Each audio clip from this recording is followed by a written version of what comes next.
So if they weren't too afraid to ask me, they might say, damn, but how did you survive all that? How did you make it through all that stuff we put you through? Like, how did you do it, man? And I would say, because it was God, because God is real and God is with me, has always been with me. And then they would say, oh, but no, but I'm saying though, how did you make it through all of that? Like, how did you do it, man, for real? Like, how? And I would say, because God is real. And God has been watching over my life all my life. God has watched me and protected me all my life. And they would say, oh, God. And then they would say, oh, okay. But I'm saying though, like, how did you do that? Like I just can't wrap my mind around it. Like, how did you overcome all that stuff we put you through? Like, I don't get it.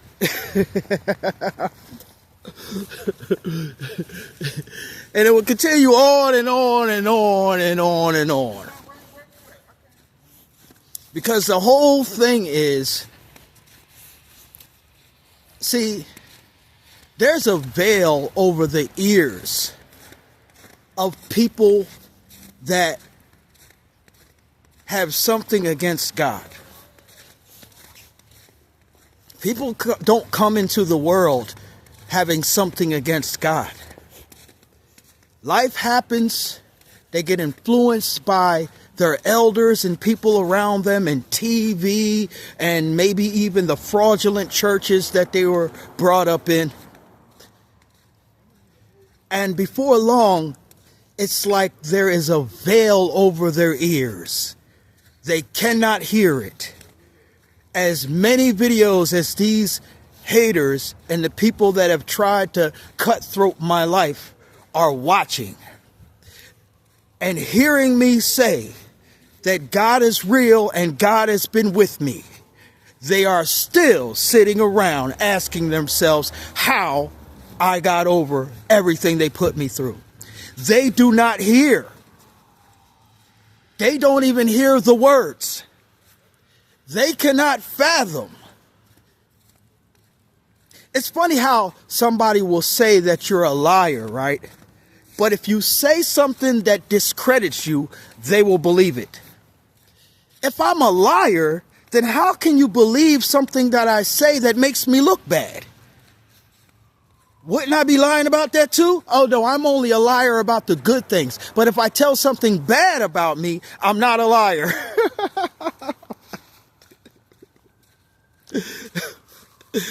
Yo, that's the funniest stuff ever. But, you know, I was just going for a walk. I like it when it snows like this. There's a sereneness to the sky. It's attractive to me.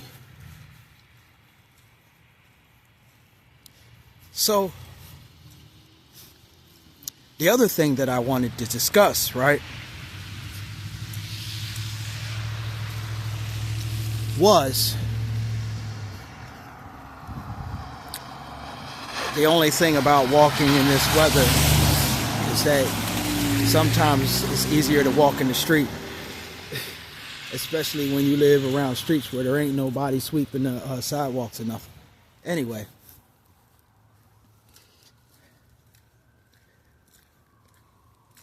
don't be intimidated because I know some things. Don't be intimidated because I have some gifts.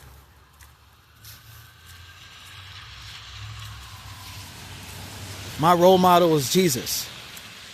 Even though I can't do everything that Jesus did.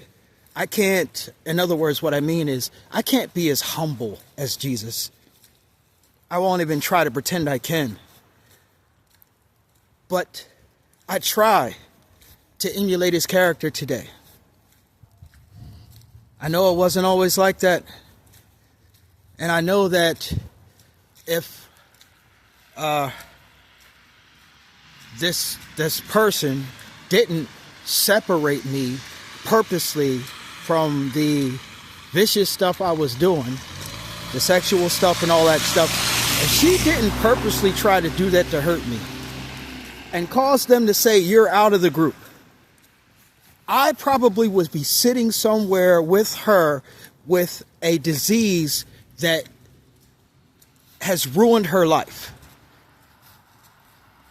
There's people right now that are wondering, you're so unhappy in that relationship you're in. Why do you stay there?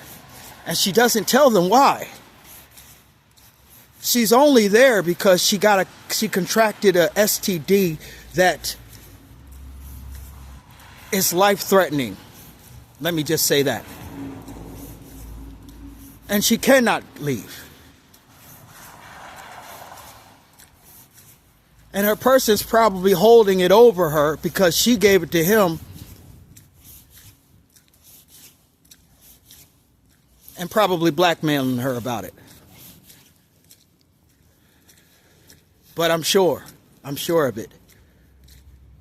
She's probably going to the hospital, getting injections or whatever you do when you have that, and was probably using my name to pay, and my insurance to pay for the cost. Which, if it's not cut off yet, it soon will be. Whereas if she just asked, I would have given her that if she would have just asked. But enough of that, you know what I'm saying? Other people's problems are not mine. God will handle that. But I do want to say, if my eventual person happens to be watching this, if the woman that I'm meant to connect with happens to be watching this, but is intimidated, thinking that I will judge her, thinking that I will condemn her, thinking that I will not be fair to her or be some type of ignorant, cruel person to her, then she hasn't understood anything from the videos that I've put out. Loving kindness is my root. I only get into my other mode when somebody tries to take advantage of me or hide from me or treat me like less than what I'm worth.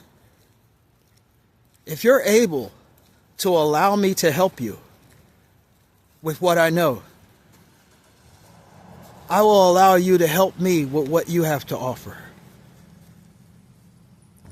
I'll take your advice into my heart the same way I expect you to take my advice into yours. That doesn't mean that we treat each other's words as a holy grail. We just consider it. Like, seriously consider it. And my person tells me something that I don't agree with, but I know that they're saying it from their heart and from their experience, I will consider it. I will seriously consider it. I'm not going to act like I consider it and then go away and don't say anything. But one thing that can't happen is this intimidation, this insecurity, because it just leads to resentment and competition. Someone has to be confident that if I chose them, then I chose them. And they should celebrate that. Just like if someone chose me, I should celebrate that. I should be secure in that fact. There should be no, what if they don't like me? Or what if they're trying to play me? Or what if they judge me or something like that? I embrace my weirdness. Who am I to judge somebody? I won't judge as far as what I have the capacity to understand. I mean, we all judge to some degree, but I won't judge unjustly. I've been through hell and back. I've been treated the worst of the worst. So my judgment is going to be a little different than everybody else's. My judgment is based on how somebody treats me. Period. Period. Fairness, equality, reciprocity, equal give and take, and also working together. I shouldn't be looked at like something is wrong with me because I don't want to be with a deadbeat that doesn't want to do anything for themselves. You can't be smoking weed all day. That can't be your thing. Because you have to question, why are you doing that? Why? I bet it got to do with some pain that's not been resolved. That doesn't mean I'm against smoking weed. I'm just against smoking it all day. I'm just against smoking it to the point where it becomes a major part of your life where you can't live without it. I'm just against, like, if somebody knocks the weed out your hand, you want to fight and try to kill somebody. That's a problem. Weed shouldn't be a crutch. Drugs shouldn't be a crutch. The only thing that should ever be a crutch is God. And I ain't talking about being super religious. I'm just talking about being open to having a relationship with something greater than yourself, and then celebrating that with the person that you're involved with. If it gets deeper than that, then so be it. I'll embrace that. But we're not going into a box and then be caught up with, keeping up an appearance for everybody else or something like that. I'm not that guy. I give a damn about that. Because the whole thing is I'm very opinionated and I'm very outspoken. There's always going to be some people that are going to look down on me. And so therefore the person I'm going to be with, they're going to try to look down on them in order to destroy me. And it could be vice versa.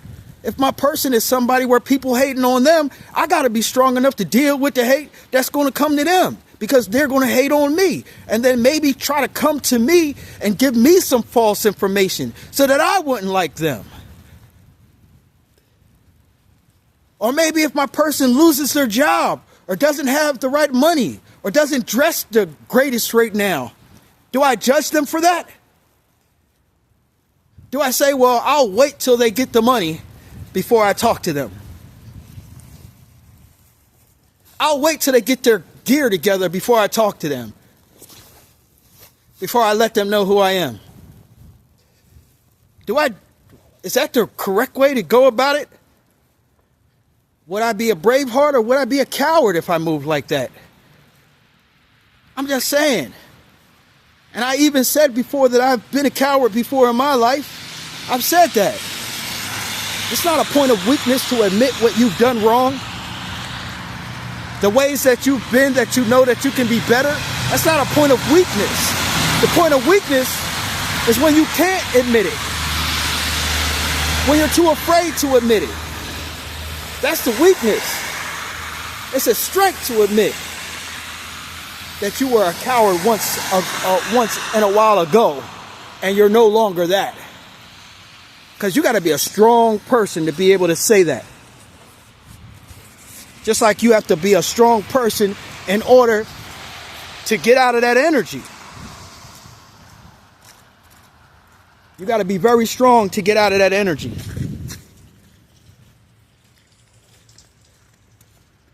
You know, we should be able to admit these things because it was a weakness that brought us into that energy. It was a weakness. A weakness whether brought on by other people, 9 times out of 10, somebody had to do with that weakness being brought on you.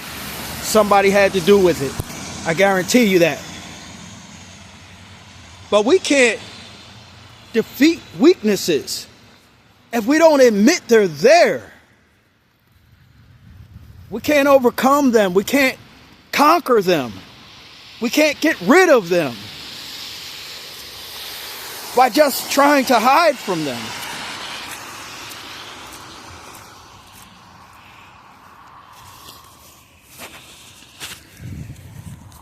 Do you understand the whole statement of hiding something from yourself? What would be the reason to hide something from yourself? Is that a position of strength? You ever heard of somebody being strong that hides things from themselves?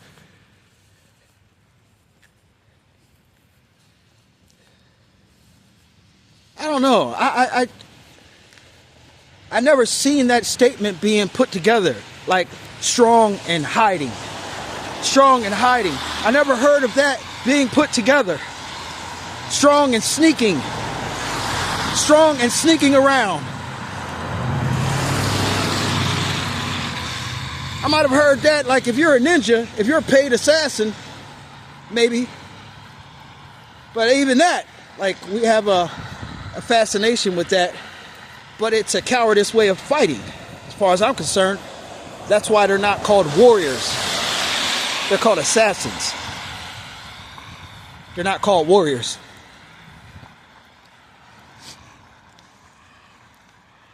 They're not identified with warriors. It was a fighting art form that was created for people that were physically weaker. Check the origin of the assassin.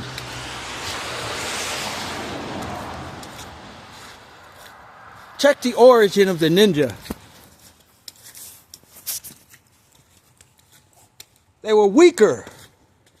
They couldn't challenge in open combat. So they did things behind the scenes, sneaky. Because if they came out in the open, they would be destroyed. Why y'all sitting there laughing and stuff like that when everything y'all did was behind my back, yo? And y'all think y'all brolic and y'all think y'all men and y'all think y'all good women and all this other type stuff. Strong women. Everything y'all did was in a coward's way. But let me get off of that. Still got things to work on. And see, that's why I need you, talking to my person, to come forward. You know what I mean?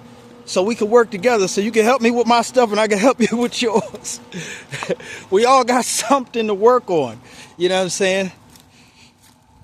I'm very far, but I'm human. And it kind of just like I feel the energy of the people that are watching. I feel it. The hateful, nutty energy of the delusional people. That for real, I think if they just gave it a chance, they probably would have effed with me heavy. If they didn't see me as some sort of competition. I don't want what you got. I'm not competing against you. If there is a coincidence or something where I did something and you think, oh, they're taking my stuff, you could probably find thousands of people around the world who've done something like that you could say, oh, they're taking my stuff. There's so many people in this world. People are bound to do something that's similar to you. How the hell am I taking your stuff and I don't even watch any other videos except psychic videos? That's all I watch on YouTube. That's all I watch. I don't watch nobody else's stuff. How am I taking somebody's stuff? And I always make sure that I'm doing something different than what they do. I don't want to be identified with anybody else. I don't want to be a copycat. I want to be a trendsetter.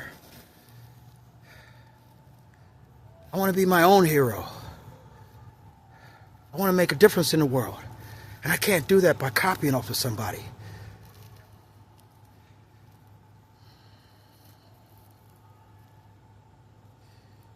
I got nothing but love for y'all. But if you see anything or hear anything that I say that offends you, it's probably because you made me this way by how you treated me. You probably gave me no choice but to be this way. Because my heart was different before I met you. But you still didn't break me. And you never will. That's all I want to say to you. I love you because God loves you. But that don't mean I'm going to let you take me down, though. Yeah, no. Not on your best day. Just take that for what it's worth. You know what I'm saying?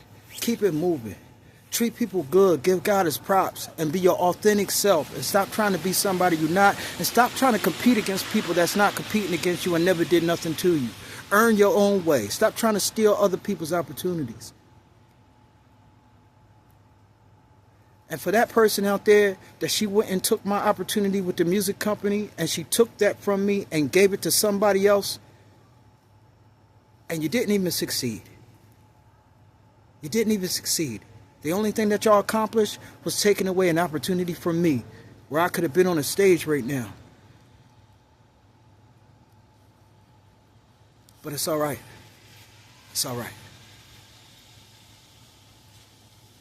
It's a shame what's happening to her. And it's a shame what's happening to you. And for some reason, y'all still don't believe that God has anything to do with what you're going through.